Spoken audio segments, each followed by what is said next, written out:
സാധാരണ നമ്മൾ ഡിസ്കസ് ചെയ്യുമ്പോൾ പറയുന്നൊരു കാര്യമാണ് ഇന്ത്യയുടെ ഫുട്ബോൾ വളരുന്നില്ല, കാരണം അതിനുള്ള ഫിസിക്കില്ല എന്നൊക്കെ പറയുന്ന ആളുകളുണ്ട്. എന്നാൽ റഫറിങ്ങിന് ശരിക്കും അതിൻ്റെ ആവശ്യമില്ലല്ലോ. പക്ഷേ എന്നിരുന്നാലും നമ്മുടെ നാട്ടിൽ നിന്നും റഫറീസ് ഒന്നും വലിയ സ്റ്റേജുകളിലൊന്നും നമ്മൾ കാണുന്നില്ല. ചിലപ്പോൾ ഇത് എന്തായിരിക്കും അതിന്റെ കാരണം? എന്താ കോച്ച് മനസ്സിലാക്കി? ഇതിലിപ്പോ പറയുന്നില്ലേ, ഇപ്പോൾ പ്ലേയേഴ്സിന്റെ കാര്യത്തിൽ പറയുമ്പോൾ ഇപ്പോൾ നമ്മൾ പറയുന്ന ഒരു കാര്യമാണ് മറ്റുള്ളവരുമായിട്ട്, അതായത് ഒരു കമ്പാരിസൺ വരുമ്പോഴാണല്ലോ ഈ ഫിസിക്കില്ല എന്നുള്ളൊരു ഇതുണ്ട്. ഇപ്പോൾ ഏഷ്യയിൽ തന്നെ കമ്പയർ ചെയ്യുമ്പോൾ ഫിസിക്കലി നമ്മൾ കുറച്ചുകൂടെ വീക്കാണ്. അപ്പോൾ കോച്ച് പറഞ്ഞതുപോലെ നമുക്ക് റഫറിങ്ങിനാകുമ്പോൾ ആ ഫിസിക്കിൻ്റെ ആവശ്യമില്ല. പക്ഷേ അവിടെ നമ്മൾ കമ്പയർ ചെയ്യുന്ന കാര്യം ക്വാളിറ്റി ഓഫ് ഡിസിഷൻ ആണ്. അപ്പോൾ അത്രയും ഡിസിഷൻസിൽ ഉണ്ടാകുന്ന ക്വാളിറ്റി ഇല്ലായ്മയാണ് ആ ഒരു നമ്മുടെ സീനിയർ. ഇപ്പോൾ ഏഷ്യൻ കപ്പ് നടന്നു, അധികം റഫറീസ് ആരും, മെജോറിറ്റി റഫറീസ് ഒന്നും നമ്മുടെ ഇന്ത്യയിൽ നിന്ന് ഇല്ലായിരുന്നു. അപ്പം ആ ഒരു ഇത് വരുന്നത് തന്നെ ഡിസിഷനിൽ വരുന്ന ക്വാളിറ്റി ഇല്ലായ്മയാണ്. എൻ്റെ ഓർമ്മ ശരിയാണെങ്കിൽ ആരും ഇല്ല. ഓക്കെ, ഞാൻ വെറുതെ എങ്ങനെ അടിച്ചു. ഇനി ആരെങ്കിലും ഉണ്ടെങ്കിൽ ഒന്ന് കമൻറ്റ് ചെയ്യണം. പ്രത്യേകിച്ച് നമ്മുടെ റഫറീസിന് നമ്മൾ ഒരു നിലയ്ക്കും അവരുടെ പേര് മെൻഷൻ ചെയ്യാൻ കിട്ടുന്ന ഏത് സമയം നമ്മൾ മെൻഷൻ ചെയ്തുകൊണ്ട് അവരുടെ പേര് പൊക്കി പിടിച്ചേ മതിയാവും. സോ അങ്ങനെ എന്തെങ്കിലും നിങ്ങൾ നോട്ടീസ് ചെയ്തിട്ടുണ്ടെങ്കിൽ താഴെ നിങ്ങൾ കമൻറ്റ് ചെയ്യുക. മാത്രമല്ല ഇതുവരെ സംസാരിച്ചതായിട്ട് ബന്ധപ്പെട്ട് എന്തെങ്കിലും കമൻറ്റ്സ് ഉണ്ടെങ്കിൽ നിങ്ങൾ പറയണ താഴെ. നമുക്ക് വീണ്ടും കോച്ചിൻ്റെ അടുത്തേക്ക് തന്നെ പോവാം. സോ ഗ്രാസ് റൂട്ട് ലെവലിൽ എന്നൊക്കെ നമ്മൾ ഫുട്ബോളിൽ ചർച്ച ചെയ്യുന്ന പോലെ അല്ലെങ്കിൽ പ്ലേയിങ്ങിൽ ചർച്ച ചെയ്യുന്നത് പോലെ റഫറിങ്ങിൽ എങ്ങനെയാണത് ചർച്ച ചെയ്യുന്നത്? അതായത് ഇപ്പോൾ നമ്മുടെ ഒരു ടോട്ടൽ ഫുട്ബോൾ ഡെവലപ്മെൻറ്റ് നമ്മൾ ഇന്ത്യയെ കമ്പയർ ചെയ്യുമ്പോൾ ഒരിക്കലും ഒഴിച്ചുകൂടാൻ പറ്റാത്തൊരിതാണ് റഫറിങ് എന്ന് പറയുന്നത്. അപ്പോൾ നമുക്ക് ക്വാളിറ്റി പ്ലെയേഴ്സ് വേണം, ക്വാളിറ്റി കോച്ചസ് വേണം, അതുപോലെ വളരെ ഇമ്പോർട്ടൻ്റ് ആയിട്ടുള്ളതാണ് ക്വാളിറ്റി റഫറീസ് വേണ്ട എന്നുള്ളത്. നമുക്ക് നമ്മുടെ ഓണായിട്ട് അല്ലെങ്കിൽ ഇന്ത്യയെ റെപ്രസെൻറ്റ് ചെയ്തിട്ട് ഇന്ത്യയിൽ നിന്നുള്ള ക്വാളിറ്റി റഫറീസ് ഉണ്ടാകുക എന്ന് പറയുന്നത് അഫ്കോഴ്സ് അതും ഇന്ത്യൻ ഫുട്ബോളിൻ്റെ ഒരു ഗ്രോത്ത് തന്നെയാണ്. അപ്പോൾ ഗ്രാസ് റൂട്ട് ലെവലിൽ എല്ലാ രീതിയിലും കോച്ചസ് സെഷനായാലും പ്ലെയേഴ്സ് സെഷനിലായാലും അതുപോലെ ചെയ്യുന്നത് പോലെ തന്നെയാണ് റഫറിങ്ങിലും. ഇപ്പോൾ അതിൻ്റെ ഒരു ഭാഗമായിട്ടാണ് ഇപ്പോൾ ഞാൻ പറഞ്ഞ കോളേജുകൾ കേന്ദ്രീകരിച്ചിട്ട് ആ ഒരു കോളേജ് തലത്തിൽ നിന്ന് തന്നെ ഒരുപാട് ഇൻട്രസ്റ്റഡ് ആയിട്ടുള്ള കുട്ടികൾക്ക് ട്രെയിനിങ് കൊടുത്തിട്ട് അതിൽ നിന്ന് ഇൻട്രസ്റ്റഡ് ആയിട്ട് വരുന്നവരെ റഫറിങ് ഡിസ്ട്രിക്റ്റിൽ എക്സാം എഴുതുന്നതിന് വേണ്ടിയിട്ട് പ്രൊമോട്ട് ചെയ്യുന്ന രീതിയിലുള്ള കാര്യങ്ങളിപ്പോൾ സ്റ്റേറ്റ് അസോസിയേഷൻ്റെ ഭാഗത്തുകളിൽ നിന്ന് നടന്നു വരുന്നുണ്ട്. അത് ശരിക്കും നല്ലൊരു ഇനിഷ്യേറ്റീവാണ്. ശരിക്കും പറഞ്ഞാൽ നമുക്കൊരു റഫറീസിൻ്റെ പൂൾ എടുത്തു കഴിഞ്ഞാൽ നമ്പർ ഓഫ് റഫറീസ് വളരെ കുറവാണ്. അതിൽ തന്നെ ഇപ്പോൾ ഒരുപാട് എനിക്കറിയാവുന്ന ഫ്രണ്ട്സും റഫറീസ് ഉണ്ട്. Number of referees may be നമ്മളിപ്പോൾ പോർട്ടലിൽ പോയി കഴിഞ്ഞാൽ നോക്കിക്കഴിഞ്ഞാലും ഒരു ഫസ്റ്റ് ലെവൽ മാത്രമായിരിക്കും. അങ്ങനെയുള്ള ആളുകൾ എന്തിനാണ് ഇത് ചെയ്യുന്നതെന്ന് വെച്ചാൽ ഇപ്പോൾ ഒരു ലോക്കൽ മാച്ചസോ അല്ലെങ്കിൽ ഒരു സെവൻസ് അല്ലെങ്കിൽ അങ്ങനൊരു മാത്രം ഒഫീഷ്യൽ റഫറി ആണെന്ന് പറയുന്നതിന് വേണ്ടിയിട്ട് ചെയ്യുന്ന ഒരുപാട് ആളുകളെ എനിക്കറിയാം. അപ്പോൾ അതിൽ മാത്രം നിന്ന് പോകാതെ പ്രൊമോട്ടായി ഇതൊരു പ്രൊഫഷനാക്കി മാറ്റാൻ ശരിക്കും പറഞ്ഞാൽ നമ്മുടെ ഒരു ഇപ്പോഴത്തെ ഒരു സിസ്റ്റത്തിൽ കംപ്ലീറ്റ് ആയിട്ടില്ല. മേ ബി അതുകൊണ്ടായിരിക്കാം പല ആളുകളും അത് ശ്രമിക്കാത്തത്. പക്ഷേ ഇൻ ഫ്യൂച്ചർ ഡെഫിനറ്റ്ലി ഇതൊരു പ്രൊഫഷനൊക്കെ ആയിട്ട് മാറുന്ന ഒരു സാഹചര്യത്തിലേക്ക് എത്തിപ്പെടുമെന്ന് തന്നെ വിശ്വസിക്കാം. അതാണ് എല്ലാവരും ആഗ്രഹിക്കുന്നതും. കാരണം എല്ലാ തലത്തിനും പോലെ കോച്ചിങ് പോലെ പ്ലെയർ എന്നൊരു ഇതുപോലെ റഫറി എന്നുള്ളതും നമ്മുടെ ഒരു കരിയർ പ്രൊഫഷനായിട്ട് എടുക്കാൻ പറ്റുന്ന രീതിയിലേക്ക് വളർന്ന് കഴിയുമ്പോൾ ഡെഫിനറ്റ്ലി നമുക്ക് ക്വാളിറ്റി, ഈ പറഞ്ഞ പോലെ ക്വാളിറ്റിയുള്ള റഫറീസും ഉണ്ടാകും. ഇതിൽ ഇപ്പോൾ ഗ്രാസ് റൂട്ട് എന്ന് പറയുന്നത് പോലെ നമുക്ക് ട്രെയിനിങ് ആണ് ഇതിൽ വളരെ ഇമ്പോർട്ടൻ്റ്. ഇപ്പോൾ നമുക്ക് എത്ര സമയം, ഇപ്പോൾ നമ്മൾ സാധാരണ കുട്ടികളെ കുറിച്ച് പറയും, നമ്മൾ 5 വയസ്സ് അല്ലെങ്കിൽ 8 വയസ്സ് എന്നൊക്കെ പറയും ട്രെയിനിങ് സ്റ്റാർട്ട് ചെയ്യണം, 5 വയസ്സിൽ ട്രെയിനിങ് സ്റ്റാർട്ട് ചെയ്യണം എന്നൊക്കെ പറയും. റഫറീസിനെ സംബന്ധിച്ച് ഏതാണ് ആ വയസ്സ്? റഫറീസിനെ സംബന്ധിച്ച് നമുക്ക് ഒഫീഷ്യലി റഫറി ആകുക എന്നുള്ളത് നമുക്കൊരു 18 വയസ്സ് കംപ്ലീറ്റ് ആകണം. അത് കഴിയുമ്പോഴാണ് നമ്മളൊരു മെച്യൂരിറ്റി ലെവൽ എന്നുള്ളത്. ഇപ്പോൾ നമ്മൾ അതർ കൺട്രീസൊക്കെ ഞാൻ പലപ്പോഴും റെഫർ ചെയ്യുമ്പോഴത്തേക്ക് അവിടെ അതായത് സീനിയർ മാച്ചസ് ഒഴിച്ച് ഇപ്പോൾ ഗ്രാസ് റൂട്ട് ലെവലിൽ നമുക്ക് ബേബി ലീഗ്സ് നടക്കാറുണ്ട്. അങ്ങനെയുള്ള അല്ലെങ്കിൽ യൂത്ത് ലീഗ്സ് ഒക്കെ ചെറിയ മാച്ചസിലൊക്കെ അതിൽ വോളണ്ടിയേഴ്സ് ആയിട്ട്, അതായത് റഫറി എന്ന് പറയുന്നതിന് മുമ്പായിട്ടുള്ളൊരു ടെക്നിക്കൽ ടൈമാണ് വോളണ്ടിയറിങ്. ഈ വോളണ്ടിയറിങ് ആയിട്ട് ശരിക്കും അവർ ഒരുപാട് സൺഡേ ലീഗ് എന്നൊക്കെ പറഞ്ഞിട്ട് കേട്ടിട്ടുണ്ടായിരിക്കും. അപ്പോൾ അതിലേക്ക് ഒരുപാട് യൂസ് ചെയ്യുന്നത് 16 വയസ്സിൽ താഴെയുള്ള കുട്ടികളായിരിക്കും. അത് സീനിയർ കുറച്ച് കുട്ടികളെ തന്നെ അവർ റഫറി ആയിട്ട് നിർത്തും, അതിൽ വോളണ്ടിയറിങ് ചെയ്യിക്കും. അതുപോലെ പേരൻസിനെയും ഇതിനെപ്പറ്റി എഡ്യൂക്കേറ്റ് ചെയ്യിപ്പിച്ചിട്ട് അവരെ വോളണ്ടിയറാക്കി നിർത്തും. അപ്പോൾ ഇങ്ങനെ ചെയ്യുമ്പോൾ ഉള്ളൊരു ഗുണമെന്ന് പറഞ്ഞാൽ കുറേ പേർക്ക് കൂടി അതിലൊരു ഇൻട്രസ്റ്റ് ബിൽഡ് ചെയ്യാൻ പറ്റും. അതിലുപരി ഇതിനുള്ള നോളജ് എല്ലാവർക്കും, ഒരു അവയർനെസ് എല്ലാവർക്കും കിട്ടുമെന്നുള്ളതാണ്. ഇപ്പോൾ അഫ്കോഴ്സ് നമ്മുടെ ഈ അവയർനെസ്സിൻ്റെ ഒരു ഭയങ്കരമായ ലാക്കിങ് നമ്മുടെ ഇന്ത്യയിലുണ്ട്. അഫ്കോഴ്സ് കേരളത്തിൽ വളരെയധികം ഉണ്ട്. ഇപ്പോൾ നമ്മൾ പല മാച്ചസിൽ കാണുമ്പോഴും എല്ലാം നമുക്കത് തന്നെ മനസ്സിലാവും. കാരണം അങ്ങനൊരു അവയർനെസ് വന്നു കഴിയുമ്പോൾ പല ഡിസിഷൻസും എന്തുകൊണ്ട് റഫറി എടുത്തു, റഫറിയുടെ ഭാഗത്ത് തെറ്റ് വരുന്നില്ല എന്നല്ല, എങ്കിലും പല സാഹചര്യങ്ങളിലും ഓക്കെ ഇങ്ങനൊരു ഡിസിഷൻ ആസ് പെർ റൂൾ അതാണെന്നുള്ള ഒരു അവയർനെസ് മറ്റുള്ളവർക്ക് കിട്ടുമ്പോൾ വളരെയധികം നല്ലതാണ്. അപ്പം ഇങ്ങനൊരു ഇനിഷ്യേറ്റീവ് കോച്ച് എടുക്കുന്നത് പറഞ്ഞപ്പോൾ തന്നെ ഞാനും കുറേ നാളായിട്ട് ആഗ്രഹിക്കുന്ന ഒരു കാര്യമാണ്. ഓക്കെ ഇങ്ങനൊരു ഇത് വന്നിട്ടുണ്ടെങ്കിൽ പലർക്കും പല സമയത്ത് റഫർ ചെയ്യാനെങ്കിലും നല്ല വളരെ ഉപകാരപ്പെടുന്ന ഒരു വീഡിയോ ആയിരിക്കും ഇത്. എക്സാക്ട്ലി. അത് എനിക്കിത് തോന്നാനുള്ള കാരണം പ്രൈമറിലി നമ്മൾ കഴിഞ്ഞ തവണ ആ സെവൻസിലുണ്ടായ ഇൻസിഡൻറ്റ് റഫറിയെ കൈവച്ചു, അത് ഒരു പ്രാവശ്യമല്ല, നിരന്തരമായിട്ട് വന്നുകൊണ്ടിരിക്കുക. അപ്പം ഞാൻ ഇങ്ങനെ കരുതി ഇത് സംഭവിക്കാൻ പാടില്ലാത്തതാണ്. മാത്രമല്ല ഞാൻ നമ്മുടെ റഗ്ബിയിൽ, ഇപ്പോൾ റഗ്ബി ഞാൻ ഇടയ്ക്ക് ഫോളോ ചെയ്യും. അപ്പോൾ റഗ്ബി കുറച്ചും കൂടി പ്രൊഫഷണലാണ് in terms of refereeing. Referees professional എന്നല്ല, റഗ്ബി ടീംസിന് അവരുടേതായിട്ട് സ്ട്രാറ്റജി ഉണ്ട്. റഫറീസിനോട് ആര് സംസാരിക്കണം, എങ്ങനെ സംസാരിക്കണം, എന്ത് ടോണിൽ സംസാരിക്കണം, അതായത് സൗണ്ട് ഉയർത്തിയിട്ട് സംസാരിക്കാൻ പാടുണ്ടോ, ടോണിൽ മാറ്റാം. ഞാനങ്ങനെ അവരുടെ ഇത് ഫോളോ ചെയ്യുമ്പോൾ എനിക്ക് കിട്ടിയൊരു ഫീലിംഗ് ആണ്. സോ അങ്ങനെയാണ് ഞാൻ ഈ ഒരു ഇതൊന്ന് ചർച്ച ചെയ്യാം എന്ന് കരുതി കോച്ചിനോട് പറയുന്നതും ഒക്കെ. ഇപ്പോൾ കോച്ച് പറഞ്ഞു ഡിസിഷൻ എടുക്കുന്നതിലുള്ള ക്ലാരിറ്റി അല്ലെങ്കിൽ ക്വാളിറ്റി ഒക്കെയാണ് വലിയ സ്റ്റേജുകളിലേക്ക് നമ്മുടെ റഫറിമാർ എത്താതിരിക്കാനുള്ള ഒരു കാരണം എന്ന് പറഞ്ഞു. എങ്ങനെയൊക്കെയുള്ള ട്രെയിനിങ്ങുകളാണ് ശരിക്കും അവർക്ക് കിട്ടുന്നത് ഒരു ക്വിക്ക് ഡിസിഷൻ എടുക്കാനൊക്കെയുള്ള? ഈ ട്രെയിനിങ് തന്നെയാണ് നമ്മുടെ റഫറിങ്ങിലുള്ള ഏറ്റവും വലിയൊരു പോരായ്മ. ഇയർലി ഒരു ട്രെയിനിങ് കണക്ക് ശരിക്കും പറഞ്ഞാൽ ഇല്ല. സത്യം പറഞ്ഞാൽ നമുക്കൊരു ട്രെയിനിങ് പ്രോഗ്രാം കണക്കില്ല. ഇപ്പോൾ ലാസ്റ്റ് ഇയർ തൊട്ട് ഇപ്പോൾ ഞങ്ങളുടെ ഡിസ്ട്രിക്റ്റിൽ എടുക്കുകയാണെങ്കിൽ കൂടി, ഇപ്പോൾ കേരളത്തിൽ എല്ലാ ഡിസ്ട്രിക്റ്റ് എടുത്താലും അതാത് ലീഗ് മത്സരങ്ങൾ തുടങ്ങുന്നതിന് മുമ്പ് ഒരു റിഫ്രഷർ കോഴ്സ് പോലെ വയ്ക്കും. റഫറീസിന് ആ ലീഗ് റഫറിങ് ചെയ്യുന്ന എല്ലാ റഫറീസിനെയും അതുപോലെ players and management and coaches ആ ലീഗിൽ കളിക്കുന്ന എല്ലാവരെയും ഇൻക്ലൂഡ് ചെയ്യിച്ചിട്ട് ഒരു റിഫ്രഷർ കോഴ്സ് പോലെ സീനിയർ അസസർ വന്നിട്ട് ക്ലാസ് എടുക്കും. അത് ലീഗിന് തൊട്ട് മുമ്പായിട്ട്. ഇപ്പോൾ ടോട്ടലി നോക്കിയാൽ അങ്ങനെ ഒരു ട്രെയിനിങ് മാത്രമാണ് ആകെ വർഷത്തിൽ ഉണ്ടാകുക. അല്ലാതെ ഒരു ട്രെയിനിങ് പ്രോപ്പർ ഫെസിലിറ്റി ആയിട്ടോ അല്ലെങ്കിൽ ഇത് സ്പെസിഫിക് ആയിട്ട് ഒരു 1 ഇയർലി അല്ലെങ്കിൽ ഒരു 6 months കൂടുമ്പോൾ ഒരു ട്രെയിനിങ് ഫെസിലിറ്റീസോ അങ്ങനെയൊന്നും ശരിക്കും പറഞ്ഞാൽ ഇപ്പോഴത്തെ സ്ട്രക്ചറിൽ ഇല്ല.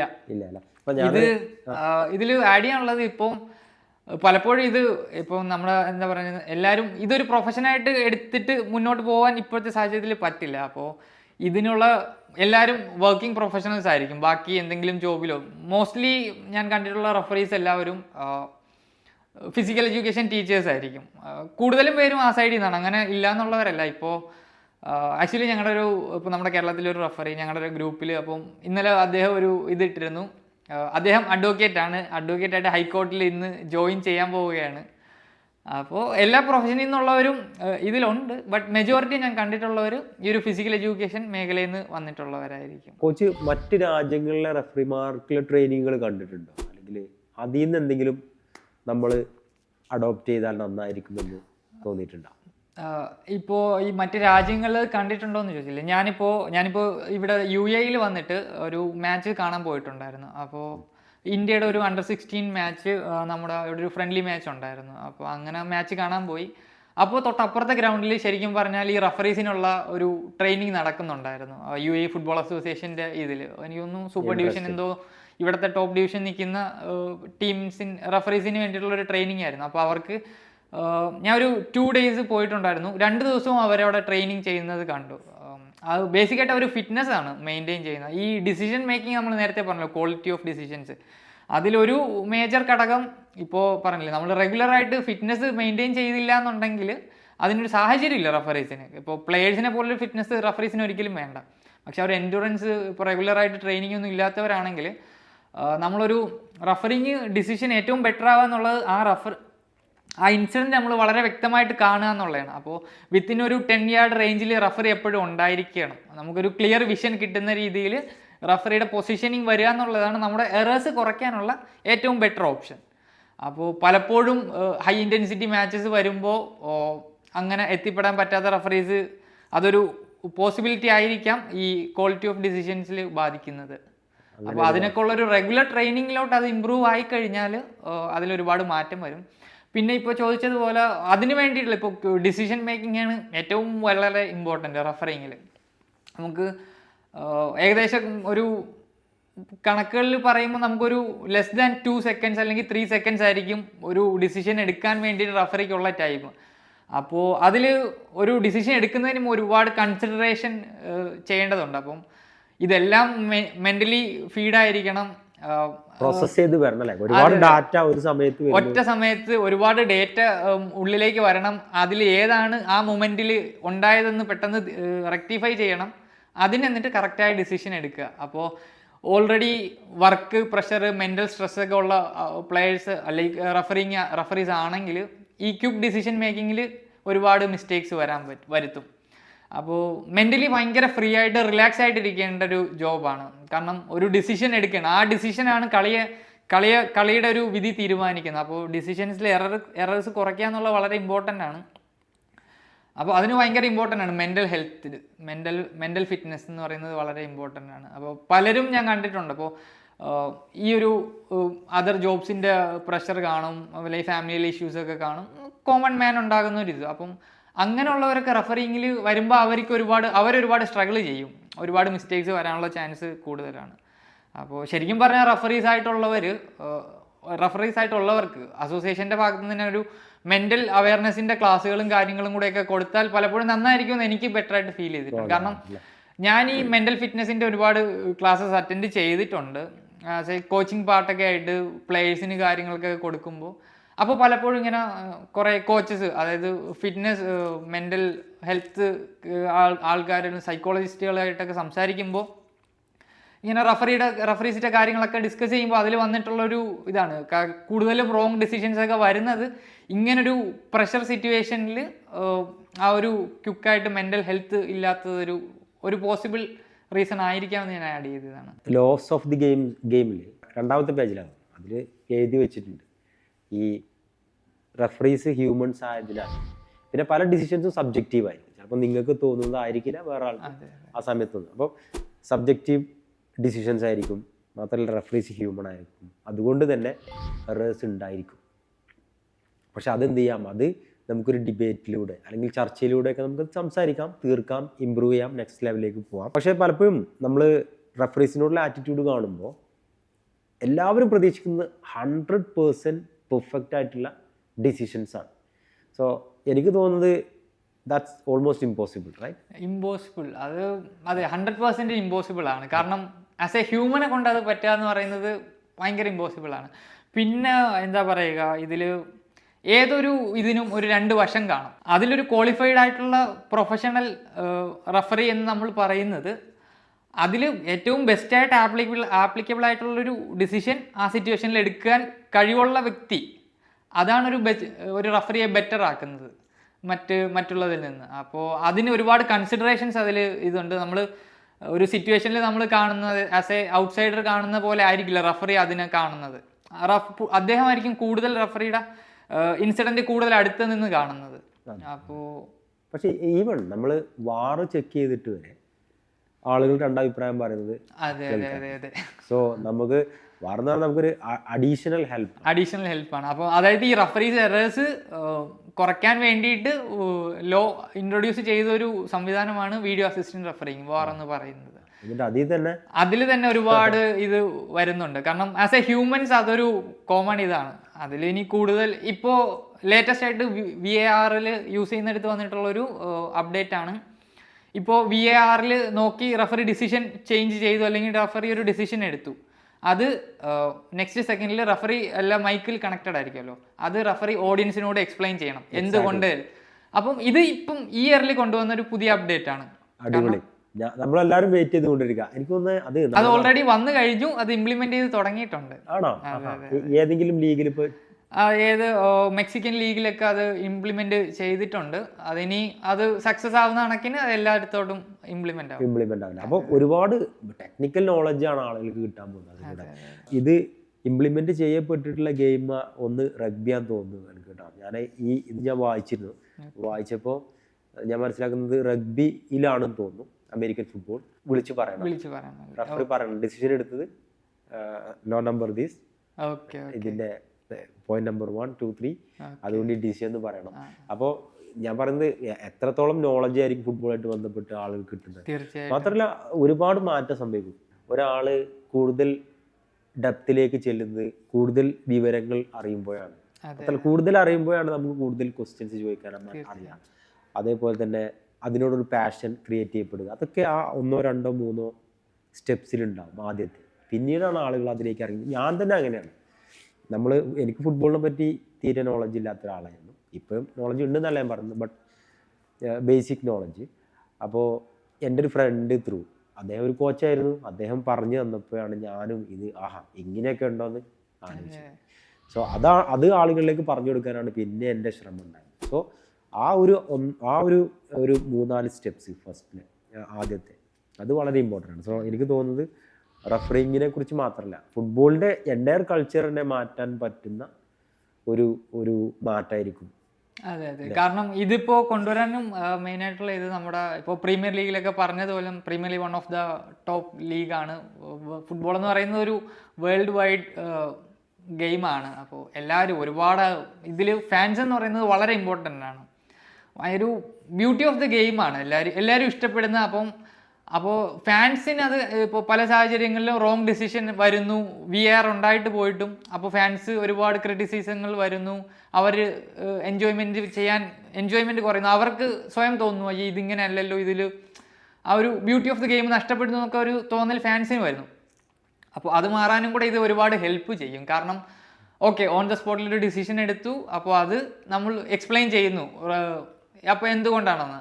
ഇങ്ങനെ വരുമ്പോഴത്തേക്ക് ഇനി ഏതെങ്കിലും റഫറീസ് ഇങ്ങനെ റോങ് ഡിസിഷൻ മനഃപൂർവ്വം എടുക്കുന്നവരുണ്ടെങ്കിൽ കൂടി അവർക്കും ഇതൊരു എന്താ പറയുക, കറക്റ്റായ ഡിസിഷൻ എടുക്കാനായിട്ടുള്ള ഒരു ബേർഡൻ അവരുടെ തലയിലും വരെയാണ്.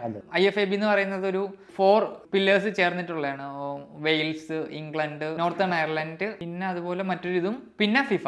50% ഫിഫയും ബാക്കി 50% ഈ 4 അസോസിയേഷൻസും കൂടെ ചേർന്നിട്ട് ഫോം ചെയ്തേക്കുന്ന IFAB. അവർ എല്ലാ രാജ്യത്തും എല്ലാ ലീഗ്സും ക്ലിയർ ആയിട്ട് വാച്ച് ചെയ്തിട്ട് എങ്ങനെ ഗെയിം കൂടുതൽ ബ്യൂട്ടിഫുൾ ആക്കാമെന്ന് കണ്ടെത്തി അത് ബെറ്റർ ആക്കാൻ വേണ്ടിയിട്ടുള്ള ലോസ് കൊണ്ടുവരുന്നതിനുള്ള ഒരു അസോസിയേഷനാണ് ഇത്. അപ്പോൾ അവരിത് കണക്ക് ഓരോ അപ്ഡേറ്റ്സ് എല്ലാ ഇതിലും കൊണ്ടുവരാറുണ്ട്, എല്ലാ ഇയറിലും. ചിലപ്പോൾ ഇതായിട്ട് ബന്ധപ്പെട്ടായിരിക്കുമല്ലേ നമ്മുടെ അഡീഷണൽ എക്സ്ട്രാ ടൈം കുറച്ചും കൂടി നീട്ടുക എന്ന് പറയുന്ന ഒരു കാര്യമുണ്ട്. അതെ, അതായത് എത്ര മിനിറ്റ് ലോസ് ആവുന്നു അത്രയും ടൈമും എക്സ്ട്രാ ടൈം കൊടുക്കുക എന്നുള്ളൊരു ഇതിലോട്ട് അത് ഇപ്പോൾ കഴിഞ്ഞ വേൾഡ് കപ്പിലൊക്കെ ഇംപ്ലിമെന്റ് ചെയ്തിരുന്നു. അതെ, കഴിഞ്ഞ വേൾഡ് കപ്പിൽ ഒരുപാട് സമയം ഉണ്ടായിരുന്നു. അത് തന്നെ കുറെ ആളുകൾ വിമർശിക്കുകയും ചെയ്തു. വാറിനെതിരെ തന്നെ വിമർശനമുണ്ട്, അത് ഫുട്ബോളിന്റെ ബ്യൂട്ടിയെ. പക്ഷേ ഇത് പറഞ്ഞല്ലോ, എല്ലാത്തിനും ഒരു നെഗറ്റീവ് വശം കണ്ടെത്തുക അല്ലെങ്കിൽ ക്രിറ്റിസിസം കണ്ടെത്തുക എന്നുള്ളത് മനുഷ്യന്റെ ഒരു കഴിവാണ്. പക്ഷേ അതിനൊരു ഒരു സ്ട്രോങ് അസോസിയേഷൻ ഉണ്ട്. അതിനൊരു ഇത് വരുമ്പോഴത്തേക്ക് ഏറ്റവും ബെസ്റ്റായിട്ടുള്ള ഔട്ട്പുട്ട് മെജോറിറ്റി ആളുകളിലേക്ക് എത്തിക്കുക എന്നുള്ളതാണ് അവരുടെ ലക്ഷ്യം. അപ്പോൾ അതിനുള്ള തീരുമാനങ്ങൾ എടുക്കുന്നു, അത് ഇംപ്ലിമെൻറ്റ് ചെയ്യുന്നു. പല തീരുമാനങ്ങളും നമുക്ക് ഇത് മോശമല്ലേ എന്ന് തോന്നും. പക്ഷേ കുറച്ച് നാൾ കഴിയുമ്പം ഓക്കെ, ഇതൊരു നല്ല തീരുമാനമായിരുന്നു എന്ന് അവർ തന്നെ മനസ്സിലാകും. എക്സാക്ട്ലി.